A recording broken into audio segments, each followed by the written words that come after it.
collectively have recognized the key, I would say, 4 or 5 elements that I think would help us put a framework around what we're talking about. And the first one that everybody agrees is opportunity recognition. How do students, as entrepreneurs or would-be entrepreneurs, recognize new opportunities and go about creating a value to what their idea is within the context of what they are learning? And the next topic is feasibility analysis, and the third one is marketing, and the fourth one is accounting and finance collectively. And I primarily teach entrepreneurship to artists, from musicians to actors, directors, fashion designers, and collectively the realm of arts. And these seem to be the 4 or 5 elements that seem to produce the best interest and results in how we approach this.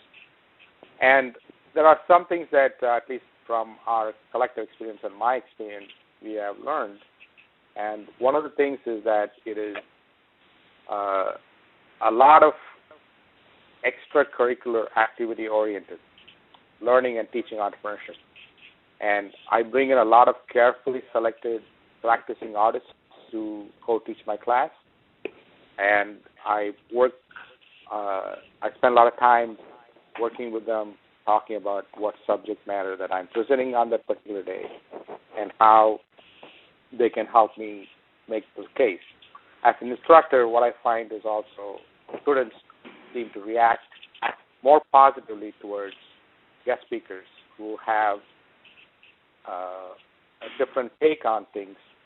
And as instructors, at least from my experience, students color you with, well, you're talking from a textbook perspective kind of approach. And I try to arrange for site visits. I take as much as possible.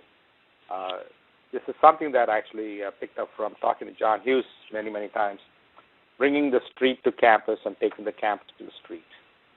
And in doing that, hopefully they will recognize more opportunities.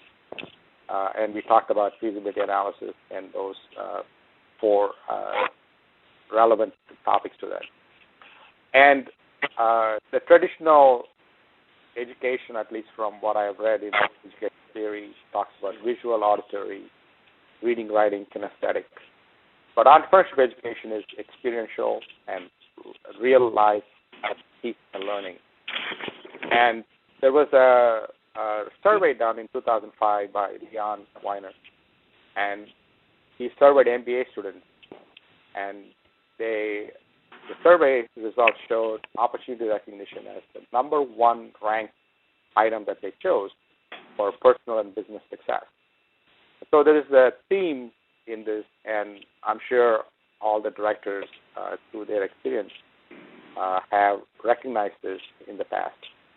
And the way I approach this from my perspective, what I teach my students, is opportunity something that you can discover or you can create. Discovery implies that either a supply or demand exists for something that you are creating. If you are a musician, all of a sudden you have a opportunity with the ringtones for cell phones that did not exist before, now that people are looking to purchase those things online. And so that's an opportunity recognition process. If you're creating something, that implies neither demand or supply exists, but you have to find it and create that on your own. So I'm not sure which would fit your particular area or discipline, and at least I wanted to share that with you. And I always encourage my students to think big, dream big, and blue sky approach, and then bring it down to, okay, now if you are thinking about this, what is the value proposition that you have or you see in this whole approach?